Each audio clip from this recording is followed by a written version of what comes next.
আসসালামু আলাইকুম রহমতুল্লাহ। সবাইকে কঠোর পরিশ্রম করে হলেও আজকে সংবাদ কাভার করছেন, এজন্য ছাত্র শিবির সমর্থিত অদম্য জৈবন ঐক্য প্যানেলের পক্ষ থেকে আন্তরিক মোবারকবাদ জানাচ্ছি। আজকে জগন্নাথ বিশ্ববিদ্যালয়ের ইতিহাসে প্রথম বিশ্ববিদ্যালয় হওয়ার পরবর্তী সময়ে প্রথম সংবাদ সম্মেলন অনুষ্ঠিত হচ্ছে। এখানে প্রথম শিক্ষার্থী সংসদ নির্বাচন আয়োজিত হচ্ছে। আমরা শুরু থেকেই লক্ষ্য করেছিলাম এই শিক্ষার্থী সংসদ নির্বাচনকে বানচাল করার জন্য এবং একটা বিশেষ গোষ্ঠীকে সুবিধা দেওয়ার জন্য একই সঙ্গে একাধিকবার নির্বাচনকে পিছানো হয়েছে। তাদের ওয়েলফেয়ারমূলক কর্মকাণ্ডগুলোকে বাস্তবায়ন করে দিতে হবে। তারা ভিতরে বলে যে নির্বাচন পিছাতে হবে, বাইরে এসে বলে যে নির্বাচন জাস্ট টাইমে দিতে হবে। এই দ্বিচারিতামূলক ব্যক্তিদের কথার কারণে নির্বাচনটা বারবার পিছিয়েছে, আমরা এটা লক্ষ্য করেছি। তারপরও আমাদের কাঙ্ক্ষিত এই নির্বাচন শুরু হয়েছে। আমরা শুরু থেকে দেখেছিলাম নির্বাচন কমিশনার এবং বিশ্ববিদ্যালয় প্রশাসন সহ বাংলাদেশের প্রশাসন তারা যথেষ্ট আন্তরিকতার পরিচয় দেখিয়েছে, কিন্তু এই আন্তরিকতার ভিতরে তাদের গাফিলতি এবং অবহেলাটা একেবারেই চক্ষুশূলে পরিণত হয়েছে, আমরা সেখানে দেখতে পাচ্ছি। শুরুতেই বলি, আজকে আমরা যেই জিনিসটা দেখলাম, জগন্নাথ বিশ্ববিদ্যালয়ের 14তম ব্যাচের আইন বিভাগের শিক্ষার্থী মহিমা, তিনি হচ্ছেন আমাদের ভিপি পদপ্রার্থী রিয়াজুল ইসলাম ভাইয়ের স্ত্রী, তাকে হেনস্থা করা হয়েছে। আমরা এর আগেও দেখেছি ছাত্রদল সমর্থিত ছাত্রদলের সদস্য সচিব ছাত্রী সংস্থা এবং ঢাবির ভিসিকে কেন্দ্র করে কতটা কুরুচিপূর্ণ মন্তব্য পেশ করেছিল। এরপরেও তারা এটার জন্য বিভিন্নভাবে সাফাই গিয়েছে। আমরা মনে করি এই সকল কুরুচিপূর্ণ ব্যক্তিরা আজকের ভোটের মধ্য দিয়ে তারা বর্জন হবে ইনশাল্লাহ। নারী হেনস্থা যারা করেছে, এখন পর্যন্ত আমরা দেখিনি যে বিশ্ববিদ্যালয় প্রশাসন এবং বাইরের প্রশাসন তাদেরকে আটক তো দূরের কথা, যাকে হেনস্থা করা হয়েছে তাকে কেন পুলিশের কাভার্ড ভ্যানে উঠানো হলো, এটা আমাদের প্রশ্ন। আমরা তাদের উপযুক্ত শাস্তি চাই, তাদের যেই শাস্তি দেওয়া উচিত, যেই শাস্তি আইনে বলে, আমরা সেই শাস্তি দাবি করছি। নির্বাচন যখন শুরু হয়, শুরু থেকে আমরা যে জিনিসটা লক্ষ্য করেছিলাম, আমাদের 14তম ব্যাচের শিক্ষার্থীকে বাইরের বহিরাগত তাকে জামাতের নেত্রী বলে ট্যাগিং ফ্রেমিং করে তাকে হেনস্থা করা হয়েছে। অথচ এই ক্যাম্পাসে 8 ব্যাচের স্টুডেন্ট বিশেষ বিবেচনায় শিক্ষার্থী ভেবে তারা এখানে ভোট ক্যাম্পেইন করতেছে। এই দ্বিচারিতাটা কেন বিশ্ববিদ্যালয় প্রশাসনের কাছে আমাদের এটা এক প্রকার কোশ্চেন। আমরা আর অভিযোগ দিতে চাই না, সর্বশেষ একটাই কথা, দেখেন আজকে যতগুলো বুথ হয়েছে, কম বেশি প্রত্যেকটা বুথে কমন প্রবলেমটা ফেস করতে হয়েছে। শুরুতে কারো কোনো ধরনের চিরকুট হোক, ব্যালট হোক, ভাঁজ করা ব্যালট হোক, যেটাই হোক না কেন ঢুকতে দেয় নাই, কিন্তু একটা বিশেষ দলের বই আকারে ছাপানো ব্যালট পেপারকে তারা ঢুকতে দিয়েছে। তারা এক সাইডে আইডি কার্ড লিখেছে এবং অপর সাইডে তারা তাদের প্রার্থীদের প্যানেলে সবার ব্যালট নাম্বারগুলো দিয়েছে।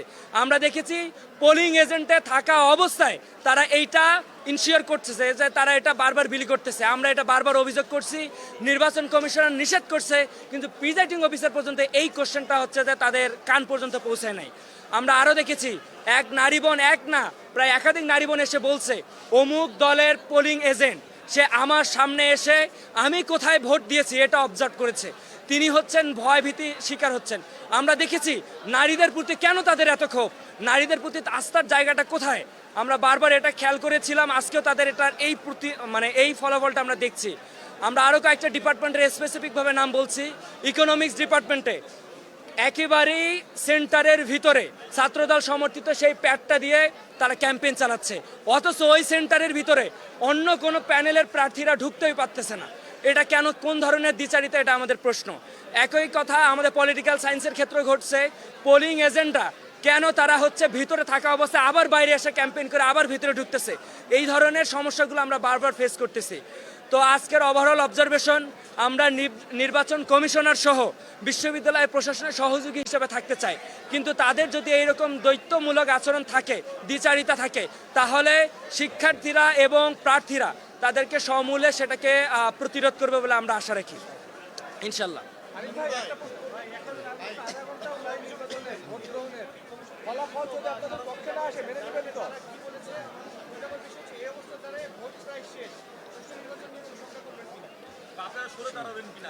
না না, সরে দাঁড়ানোর কোনো প্রশ্ন নেই। এক কথাই বলি, নির্বাচন যারা শুরু থেকে চায় নাই এরা বানচালের চেষ্টা করবে, শেষ মুহূর্তে এসে এটা বলবে। পরশুদিন মাগরিবের পরে স্পষ্টভাবে লিখিতভাবে প্রত্যেকটা প্যানেলিস্টে পক্ষ থেকে সিগনেচার দেওয়া হয়েছে যে ভোট গ্রহণ দুইটা পদ্ধতিতে হবে।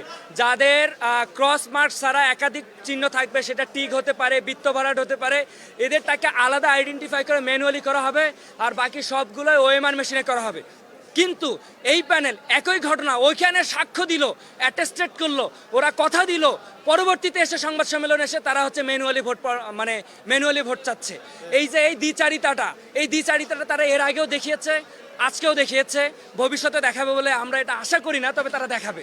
তবে তারা আজকে আমাদের কাছে যে কোশ্চেনটা ভাই বললো যে হচ্ছে যদি বর্জন করবো কিনা, বর্জনের তো প্রশ্ন ওঠে না। আমরা দেখেছি শিক্ষার্থীরা উৎসব মুখর পরিবেশে তারা তাদের ম্যান্ডেটটা দিচ্ছে, এবং আমরা আশাবাদী তারা বুঝে যে এই বিশ্ববিদ্যালয় 20 বছর পিছিয়ে আছে, কোন জায়গায় ম্যান্ডেটটা গেলে বিশ্ববিদ্যালয় আর পিছিয়ে থাকবে না, তারা এটা বুঝে তারা সঠিক জায়গায় ম্যান্ডেট দিয়েছে।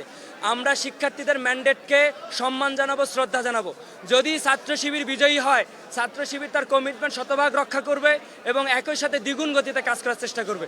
আর যারা যদি আল্লাহ না করুক বিজয়ী না হয়, অবশ্যই যারা বিজয়ী হবে তাদের সহযোগী হিসেবে থাকবো, এবং ছাত্র শিবির তার নিজস্ব ব্যানারে কাজ করবে ইনশাল্লাহ।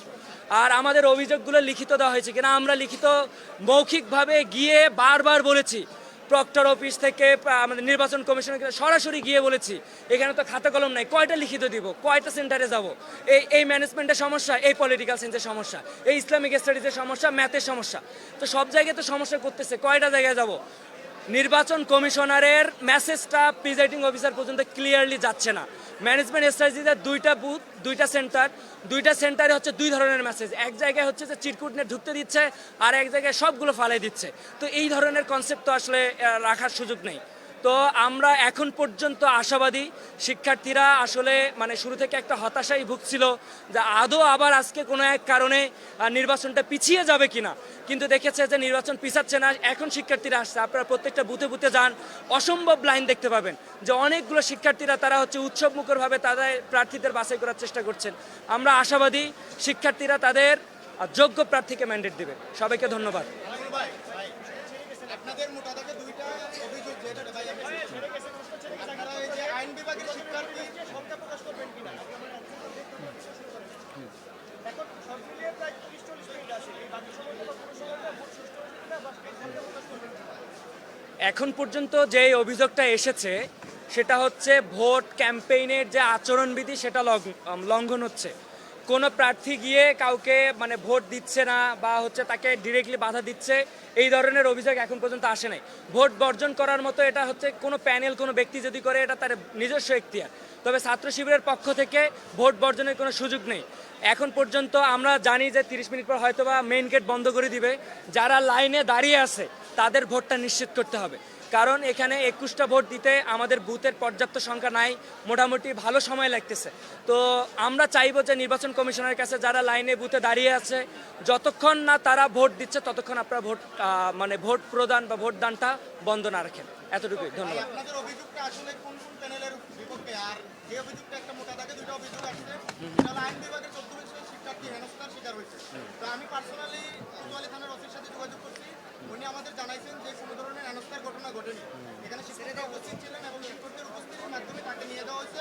একটা শিক্ষার্থীকে বহিরাগত বলল, জামাতের প্রার্থী বলল, তাকে হচ্ছে যে সে স্টুডেন্ট আইডি কার্ড দেখালো, তারপরও তাকে হেনস্থা করে পুলিশের গাড়িতে উঠানো হলো। এর থেকে নির্লজ্জতা আমার কাছে মনে হয় না। বিশ্ববিদ্যালয়ের শিক্ষার্থী হিসাবে তার শিক্ষার মান এবং তার আইডি কার্ডের সঙ্গে হচ্ছে এটা অবমাননা করা হয়েছে। তার যোগ্য প্রাপ্য মর্যাদাটা দেওয়া উচিত ছিল। যারা এই কাজ করছে তাদের শাস্তি দাবি করছে। ধন্যবাদ। প্রার্থীর ব্যালট পেপারের নাম্বার বা এরকম প্রচারপত্রের একটা ছাপানো অংশ, ওই ছাপানো অংশ আমি জানতে পারলাম যে প্রক্টোরিয়াল বডি মৌখিকভাবে অনুমতি দিচ্ছে। প্রবলেমটা তো কোথায় অনুমতি দিয়েছে, কোথায় দিয়েছে? অনুমতি দিয়েছে আপনি বাইরে থেকে দিবেন। একটা স্টুডেন্ট বাইরে থেকে চিরকুটছে ভিতরে নিয়ে যেতে পারে, কিন্তু একেবারেই পোলিং এজেন্টে সে সেন্টারে বসে এটা ডিস্ট্রিবিউশন করতে পারেন। এটা আমরা দেখে এসেছি, আমরা এটা সরাসরি ধরিয়েছি। ইকোনমিক্স ডিপার্টমেন্টের সেন্টারে বসে পোলিং এজেন্ট একবার বাইরে আসে, একবার ভিতরে আসে, সেন্টারে বসে সে হচ্ছে যে এটা বিলি করতেছে। এটা তো সেন্টারে বসে করতে পারে না, সে বাইরে করতে পারে। এতটুকুই। এবং হচ্ছে এটা পোলিং এজেন্ট করতেছে, তাদের প্রার্থী সমর্থকরা হচ্ছে যে এই ধরনের ইনফ্লুয়েন্স করতেছে। সবাইকে ধন্যবাদ। আমরা চাই নির্বাচনটা অবাধ, সুষ্ঠু, গ্রহণযোগ্য এবং অংশগ্রহণমূলক হোক। ধন্যবাদ সবাইকে। আসসালামু আলাইকুম রহমতুল্লাহ।